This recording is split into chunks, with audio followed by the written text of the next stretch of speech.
Beyond that, I actually don't recommend that people keep a lot of money in savings because savings accounts usually don't have any growth to them. They have super small interest rates, like 0.1%. So if you're going to do anything beyond your emergency fund, save for short-term goals or put it in your investment account to really grow because that's going to grow at about 10% per Well, year. Bitcoin. We have Bitcoin people. I can't run my guy. I mean, we all look back going, I could have done it. Could have bought it. Yep. Damn it.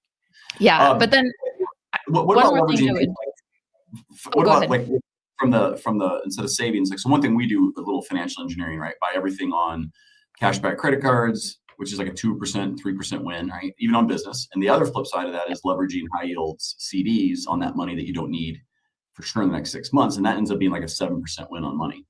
And so like, Absolutely.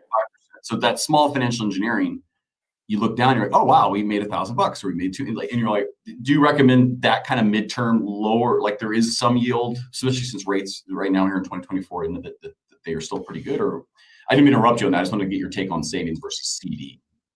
Yes, yes, yes, yes. It's a great question. So, if I was working with you, you can do this on your own too. I would start by creating a simple budget. So, outline all of your expenses and your income. It does not have to be complicated. Open a simple budgeting sheet, like a Excel spreadsheet or Google sheet. One tab is your expenses, the other tab is your income. So, for your expenses, you want to do an audit and see which things you are paying the best for because we can do this very, very easily. We just forget, oh, we're subscribed to this thing. We're not actually using it anymore. Or maybe you're overpaying for insurance and you've been meaning to switch it. So audit your expenses first. Then when it comes to your income, you have a couple different options. So the lowest level is going to be a high yield savings account. That's going to be cash that you can access at any time. And I think high yields right now are about 4 to 5% interest per year that you're going to get.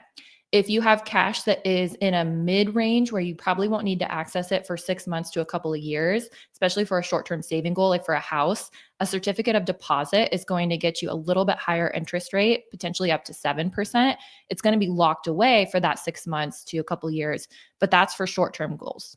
Long term goals is where you're going to put it into your actual brokerage or retirement account because then you're going to get up to that 10%.